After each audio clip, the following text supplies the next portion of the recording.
Good afternoon, you're watching DD India Live with me, Deepika. In the next half an hour, we'll get you all the latest news and updates. Let's begin with top headlines of the hour.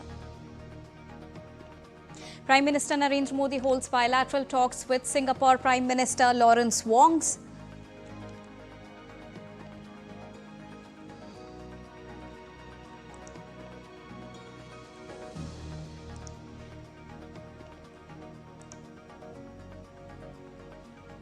And before that, now let's go live to New Delhi, where Prime Minister Narendra Modi is currently holding a bilateral discussion meeting with the Prime Minister of Singapore, Lawrence Wong.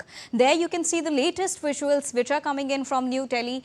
In the official capacity of Prime Minister of Singapore, this is the first visit of Prime Minister Lawrence Wong to India in the official capacity as the Prime Minister. These are the latest visuals which are coming in from Hyderabad House, where Prime Minister Narendra Modi is holding a bilateral discussion with his counterpart, with the Prime Minister of Singapore. The Prime Minister of Singapore is currently accompanied by his delegation, which constitutes of ministers, cabinet ministers and other official delegates. And there you can see the visuals where Prime Minister Narendra Modi is meeting the entire delegate at Hyderabad House in New Delhi and holding a discussion with Lawrence Wong, who is the Prime Minister of Singapore. All the top cabinet ministers of India, including the External Affairs Minister Dr. S. Jaishankar and the Secretaries of Ministry of External Affairs, including Vikram Misri, are present on the occasion at the Hyderabad House. After this meeting, both the leaders are expected to deliver a joint press statement and the exchange of key MOUs. Memorandum of Understandings is also expected to be undertaken between both the nations, strengthening the bilateral relationship as it marks 60 years of India and Singapore diplomatic ties. There you can see the live visuals, the latest visuals rather, which are coming in from New Delhi, Hyderabad House. So, Prime Minister Narendra Modi is currently holding bilateral talks with Singapore Prime Minister Lawrence Wong in New Delhi. The talks are likely to be centered on issues of mutual interests. Important agreements to shore up ties in key sectors are also likely to be signed after the talks. The Singapore Prime Minister arrived in New Delhi on an official visit at the invitation of Prime Minister Narendra Modi. Well, this is Prime Minister Wong's first visit to India in his capacity as Singapore's Prime Minister. Singapore Prime Minister's India visit coincides with the 60th anniversary of India-Singapore diplomatic relations, reaffirming the continued commitment of both the countries to further strengthen partnership between the two nations.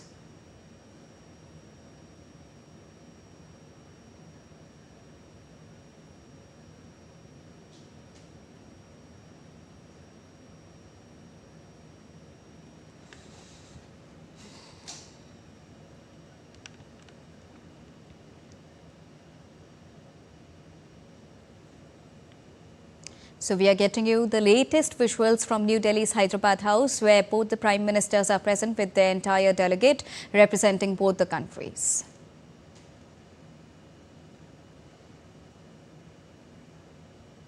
And earlier in the day, India's External Affairs Minister Dr. S. Jaishankar called on Singapore Prime Minister Lawrence Wong in New Delhi today.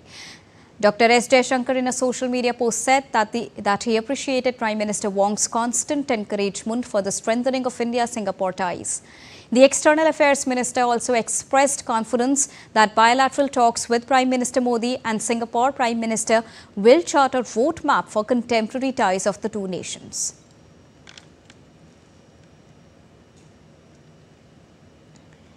Moving on, the GST Council has approved the rate rationalization with a focus on the common man, labour-intensive industries, farmers and agriculture, health and key drivers of the economy in its 56th meeting on Wednesday. Goods and services tax on common man and middle class items have been reduced from 18% or 12% to 5%.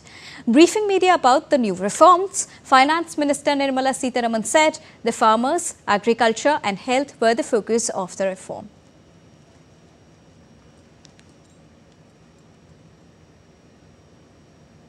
Common man and middle class items there is a complete reduction. Reduction from 18 or from 12 to 5%. I list out those items, all of whom have come to 5% from either 18 or from 12. Common man items such as hair oil, toilet soap, bars, soap bars, shampoos, toothbrushes, toothpaste, bicycles, tableware, kitchenware, and other household articles have all come to 5, whether they were in 18 or whether they were in 12. Similarly, reduction of GST from 5% to nil, 5 से 0 में जाने वाले items indicate कर रहा हूँ. Ultra high temperature milk, the UHT milk, chena or paneer, all the Indian breads will see nil rate. So roti kisi ke upar bhi, chapati or roti or paratha or whatever it is, they all come to nil. Reduction of GST from 12% or from 18% to 5, इसमें food items बहुत सारे हैं, नमकीन से भुजिया है, sauces है, pasta है, instant noodles है, chocolates, coffee, preserved meat, cornflakes, butter, ghee, ये सब 5% में आ रही है. फिर रिडक्शन फ्रॉम 28 to 18%, इसमें मिडिल क्लास के एस्पिरेशंस मीट करने वाले बहुत सारे चीज़ हैं. Air conditioning machines, TVs which are over 32 inches, all TVs now at 18%. I want to underline, all TVs are now at 18%. Dishwashing machines, small cars, motorcycles equal to or less than 350 cc are all now coming to 18. So that comes as a landmark reform when we talk about the changes that have been announced, the improvements, the revisions that have been announced by the GST Council. So up on your screen are the list of items that have received a rate cut. If you talk about it, items under 0% include life-saving drugs and medicines, cancer medicines, medication for rare diseases. Tax on individual life insurance, health policies have also been reduced to nil.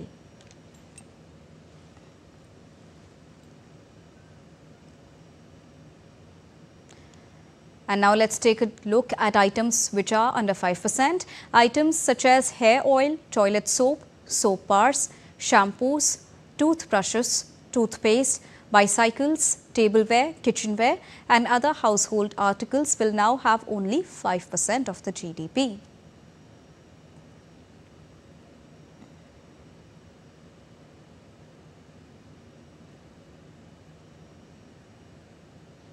And items under 18% include air conditioning machines, televisions above 32 inches, all types of TVs, dishwashing machines, small cars and motorcycles have been lowered to 18% from 28% of the GST.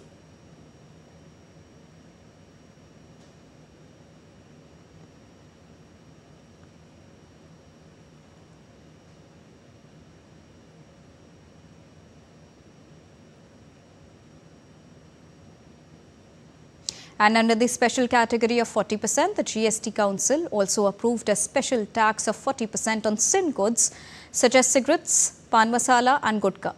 The changes on GST of all products except sin goods will be applicable from the 22nd of September as announced by the Finance Minister yesterday after a marathon meeting that took place in the entire day, and later on the press meeting was held in the night.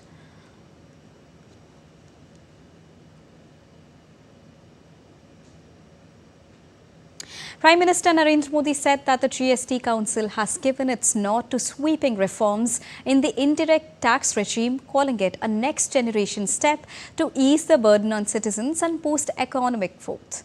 In a post on X, he wrote, and I quote him here, the Union government had prepared a detailed proposal for broad-based GST rate rationalization and process reforms aimed at ease of living for the common man and strengthening the economy. Glad to state that GST Council, comprising the Union and the states, has collectively agreed to the proposals submitted by the Union government on GST rate cuts and reforms, which will benefit the common man, farmers, MSMEs, middle class, women and youth. The wide-ranging reforms will improve lives of our citizens and ensure ease of doing business for all, especially small traders and businesses. Unquote. Top leaders including Union Home Minister Amit Shah, Defence Minister Rajnath Singh and External Affairs Minister Dr. S. Jaishankar have hailed the newly introduced GST reforms, describing them as a step towards improving the ease of living and doing business. So, External Affairs Minister Dr. S. Jaishankar termed the GST Council's decision to adopt the next-gen GST a historic achievement, saying it will greatly impact India's transformation journey and the government's efforts to improve ease of living and doing business. Home Minister Amit Shah also described the GST tax rate cuts and reforms as a historic decision, saying they will provide major relief to the poor and middle class while supporting farmers, MSMEs, women and youth. Defence Minister Rajnath Singh also hailed the next-gen GST reforms, saying the move will enhance ease of living, further strengthen ease of doing business, empower small businesses and boost India's self-reliance under Atmanirbhar Bharat or Self-Reliant India.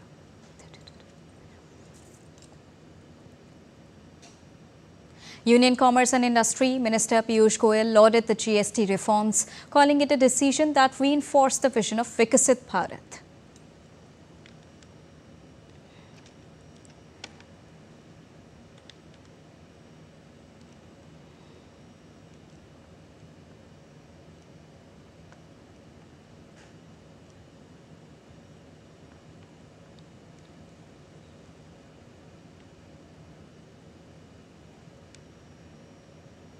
On the other hand, industry leaders have also welcomed the next generation GST reforms, saying that the simplification of the tax setup will help in ease of doing business. Take a listen. ASSOCHAM has been working very closely with our government to suggest various reforms for ease of doing business. Thankfully, Prime Minister announced the GST 2.0, as we would call it, during his Independence Day speech. And hence the expectations are very high from the industry. One is, of course, the reduced two-slab structure, which would simplify GST compliance and probably increase further inclusion of informal sector into the GST regime.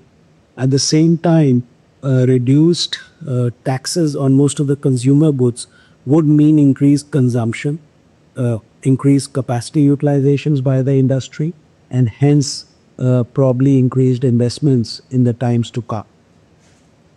A very pleasant surprise and a wonderful gift by the Honorable Finance Minister to us. This particular slabs of 5% and 18% is a very welcoming thing. And if you can see, the 5% is on the mostly on the essential commodities, which is very, very welcoming and which really help the middle class to increase their purchasing capacity, not only increasing the purchasing capacity, but also give room more for their savings. Similarly, health, education are the basic things where the government is also looked into. Insurance, they totally removed the tax. So health for health insurance, very welcoming thing. And come September 22nd, these reforms will be implemented. That is more of Diwali advancing towards Dasara. WWEPC welcomes the government's decision to revise GST rates, reducing duty on garments valued below Rs 2,500 from 12% to 5%, bringing synthetic yarn to 5% and lowering GST on several essential items, including those related to daily needs, healthcare and agriculture. This forward-looking step will ease the burden on consumers, support farmers and patients, and give a strong boost to the textile and woolen sector by enhancing affordability, competitiveness and demand in both domestic and export markets. GST Council met yesterday for taking a landmark decision of reducing the GST and reviewing the GST rates. First of all, I must congratulate the Finance Minister for taking this bold step, and which was only taken at the initiative of the Prime Minister's word, which he gave on the Independence Day speech, from Red Fort. This has not helped the small and medium exporters, MSMEs, and the general public for giving them relief for day-to-day things, but has also rationalized the GST things and made it very, very simple for a common man to know exactly how much he is spending and what is a product worth. We thank Government of India for rationalizing the GST slabs and making majority of the items which are in our day-to-day use affordable. For our handicraft sector, this might come as lifeline. Now with the reduced GST rates for the handicrafts, I think we'll be able to grow Indian market, which is the best alternate, and we'll be able to save employment of many artisans and craftsmen in this sector. Time now to get you all the latest from the changing weather patterns from across the country. The Indian Meteorological Department has issued widespread rainfall alerts across the country, poised to continue throughout the end of the week. Northwest India, including Uttarakhand, Rajasthan and Jammu and Kashmir, is expected to receive heavy to very heavy rainfall through the 9th of September. Gujarat, Saurashtra and Kutch may experience extremely heavy showers from today and will last till the 6th of September. Central India, especially Madhya Pradesh, Chhattisgarh and Odisha in the east, is on an alert for thunderstorms and intense rainfall, while northeast states like Assam, Meghalaya and Arunachal Pradesh will see persistent downpours.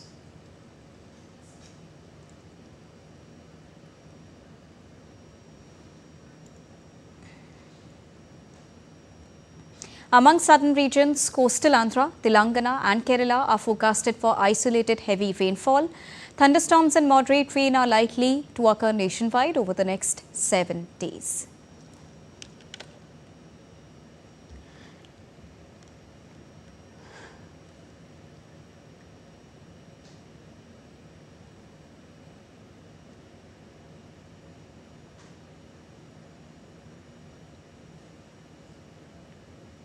Chief Justice of India Bhushan Ramkrishna Gavai is in Kathmandu for his first official visit to Nepal since taking the office. He will participate in the Nepal-India Judicial Dialogue on Friday and hold a meeting with Nepal's Chief Justice Prakashman Singh Raut. CJI Gavai will also visit Lumbini, the birthplace of Buddha, and a UNESCO heritage site, including Patan and Pashupatinath. The visit continues the tradition of judicial cooperation between the two nations, following CJI D.Y. Chandrachud's visit to Nepal in 2024 at the invitation of then Chief Justice Vishwambar Prasad Shrestha.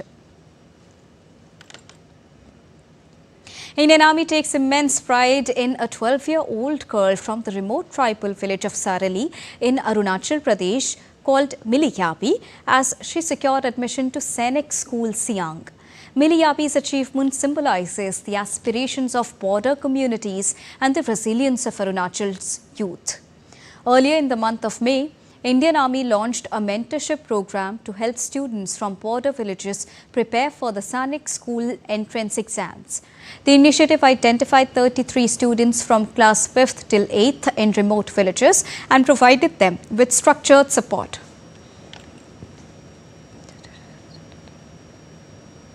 Time to take a short break, but still to come on the other side. European leaders post condolences after Lisbon funicular railway crash. And Yuki Bhamri, along with Michael Venus, keep India's hope alive at the US Open as they move into the semi-final round.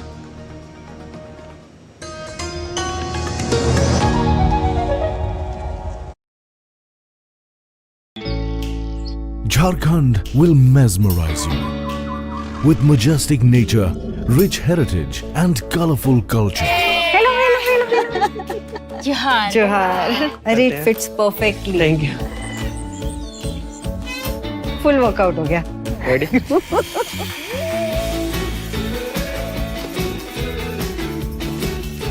Postcards from Jharkhand on National Geographic.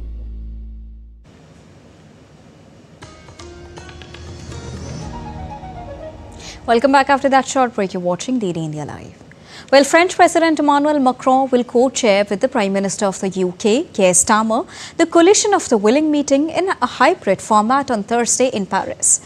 During the meeting, the leaders will discuss the work on security guarantees for Ukraine carried out by chiefs of staff in recent weeks and will take stock of the consequences of Russia's persistent refusal to make peace. Now, the group that includes European Union countries as well as Turkey, Canada and Australia has been discussing how to provide Ukraine with military support after a truce to prevent future Russian attacks. European leaders and Ukrainian President Volodymyr Zelensky will speak with US President Donald Trump on telephone following the Paris summit.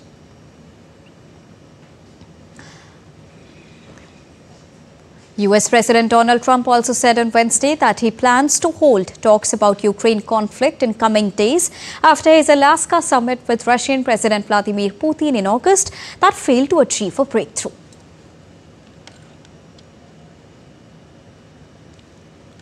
Meanwhile, French President Emmanuel Macron said that Europe was ready to offer Ukraine security guarantees as soon as a peace deal was agreed. Talking to the media with his Ukrainian counterpart, Macron said security guarantees for Ukraine were ready and will be endorsed on Thursday by the Coalition of the Willing, backing Kyiv. Macron was hosting Ukrainian President Volodymyr Zelensky at the Élysée Palace in Paris on the eve of Paris summit. Nous sommes prêts, nous, Européens. We are ready as Europeans to offer security guarantees to Ukraine and the Ukrainian people the day a peace deal is signed. This is the commitment we made in Washington. Ont été préparés. Speaking on the occasion, Zelensky said the united position of Europe, Ukraine and the United States would help to increase Russia to move towards a diplomatic solution. На жаль, поки що ми не бачимо. Unfortunately, we have not received any signals from Russia that it truly wants to end this war. But I am convinced that our union, above all the Union of Europe, the Europe that has been at our side since the beginning of this war, and that this union between Europe and the United States will help us increase pressure on Russia to move towards a diplomatic solution to this complex issue, so important for peace in Ukraine and for achieving a stable peace in Ukraine and in Europe. Russian President Vladimir Putin said on Wednesday that he is open to ending Ukraine conflict through negotiations if common sense prevails, but warned that he is prepared to use force if necessary.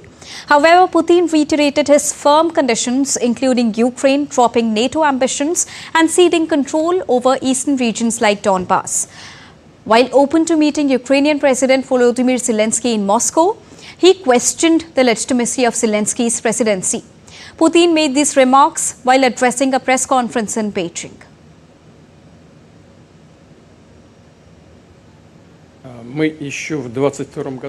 Well, the US president is not without humor. It's clear. We all know this well. I have a good relationship with him. We communicate with each other on a first-name basis. I can tell you, and I hope he will hear this too, as strange as it may seem, but during these 4 days of US-Russia summit in Alaska, during the most diverse negotiations, both informally and formally, no one has ever expressed any negative judgments about the current US administration. Putin also said he is ready to meet with Ukrainian President Volodymyr Zelensky if Zelensky comes to Moscow. By the way, US President Donald Trump asked me to hold such a meeting. I said this is possible. At the end of the day, if President Zelensky is ready, let him come to Moscow and such a meeting will take place.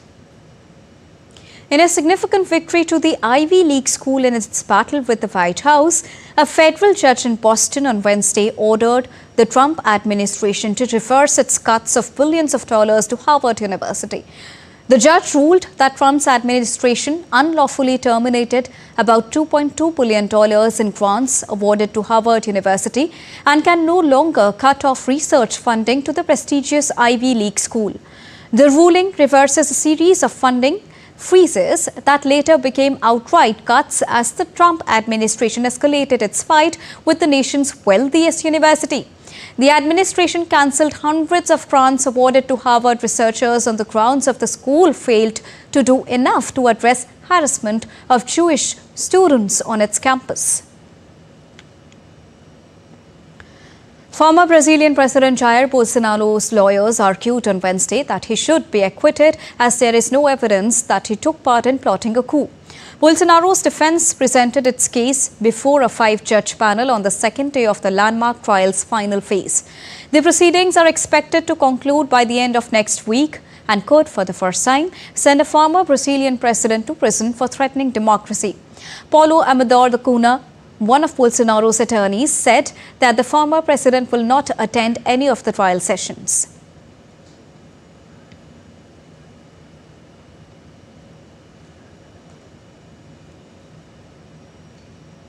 In Nigeria's north-central Niger state, at least 60 people have died and dozens were rescued after a boat carrying over 100 passengers capsized. The vessel departed from Tungan Sule in Malale district on Tuesday morning, heading to Duga for a condolence visit when it struck a submerged tree stump near Gosawa community in Borgu local government area. Abdullahi Baba Ara, chair of Borgu local government area, said the casualty figure was rising. The district head of Shagumi, Sadhu Inuva Muhammad, said that he was at the scene shortly after the accident. He added that 4 victims were buried on Tuesday in accordance with Islamic rites and that women and children made up the majority of the deceased. The Niger State Emergency Management Agency said emergency personnel and local divers were searching for the victims. The agency said the boat was overloaded and collided with a tree stump, causing it to capsize. At least 15 people were killed and several injured by a derailment on a funicular railway in Lisbon, Portugal on Wednesday. Authorities did not identify the victims or disclose their nationalities, but said some foreign nationals were among the dead. A spokesperson said 5 people were gravely injured. According to the town hall, Clovia line transports around 3 million people annually. The car at the bottom of the line was apparently undamaged, but video from bystanders showed it jolting violently when the other one derailed and several passengers jumping out of its window and people shouting. Emergency workers pulled people out of the wreckage. Police investigators were inspecting the site and the Prosecutor General's office said it would open a formal investigation as is customary in public transport accidents. Portugal's government declared a day of a national mourning on Thursday. European leaders took to social media to express their condolences after the deadly crash in Lisbon's funicular railway car. European Commission President Ursula von der Leyen sent her condolences to the affected families. Portuguese Prime Minister Luís Montenegro expressed condolences for the victims in a statement and said an investigation has been launched to determine the cause of the accident. The Mayor of Lisbon, Carlos Moedas, announced 3 days of mourning for the victims of the tragic accident. President of Ukraine, Volodymyr Zelensky, and Secretary General of the United Nations, Antonio Guterres, also expressed condolences to Portugal. They conveyed words of support to the families of the deceased and wished a speedy recovery to the injured. And now it's time to get you all the latest action from the world of sports, to begin with tennis first. Canada's Felix Auger-Aliassime secured a hard-fought comeback victory over Alex de Minaur to reach the men's singles final. The Canadian came from a set down to win a 4-set thriller. Australia's de Minaur has reached 6 Grand Slam quarterfinals but has never gone beyond that stage. Felix Auger will face world number 1 Jannik Sinner in the semi-finals. In women's category, Amanda Anisimova executed a stunning upset over Polish second seed Iga Świątek to reach the last 4 in singles. In last women's quarterfinal, Naomi Osaka defeated Karolina Mukova, setting up a semis clash against Anisimova.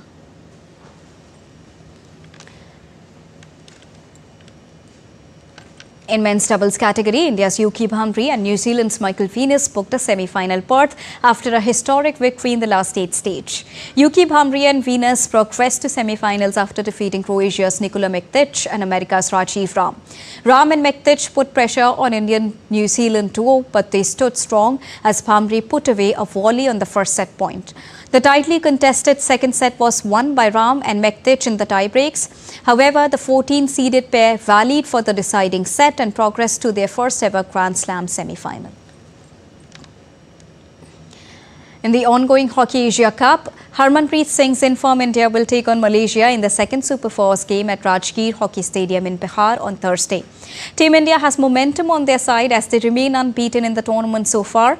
India played their first Super 4 game against defending champions Korea that ended in a 2-2 draw. On the other hand, Malaysia head into the game with confidence as they defeated China by 2-0 in first Super 4 game. That's all for this edition of DD India Live. We'll be back with more news as it breaks here on DD India. I'm Deepika, and from all of us here in New Delhi, thank you so much for watching DD India Live. Namaskar.